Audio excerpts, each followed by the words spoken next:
جرمنی کے شہر فرینکفرٹ میں Pakistan German civil forum Germany کے زیر اہتمام مرکزی نماز عید الاضحیٰ ادا کی گئی، جس میں پاکستانیوں سمیت مختلف ممالک کے مسلمانوں کی بڑی تعداد نے شرکت کی۔ فرینکفرٹ اور گرد و نواح میں آباد مسلمانوں، بالخصوص پاکستانی کمیونٹی کے لیے عیدین کی خوشیاں ایک دوسرے کے ساتھ بانٹنے کے لیے سینئر صحافی اور سماجی شخصیت شبیر احمد کھوکھر کی طرف سے اجتماعی نماز عید کا بڑے ہال میں اہتمام کیا گیا۔ کورونا پابندیوں کے خاتمے اور 2 سالہ وقفے کے بعد جرمنی میں مقیم پاکستانیوں نے اپنے اہل خانہ کے ساتھ بڑے ہال میں نماز عید الاضحیٰ ادا کی۔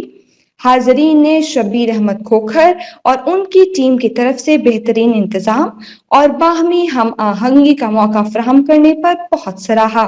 ان کا کہنا تھا کہ ہال میں آ کر عید کی خوشیاں اور رونقیں دوبالا ہو جاتی ہیں۔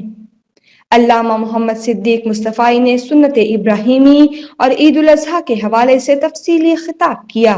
انہوں نے کہا کہ دیار غیر میں آباد مختلف ملکوں کے مسلمانوں سمیت پاکستانیوں کو آپس میں مضبوط بھائی چارے اور اتحاد کی اشد ضرورت ہے۔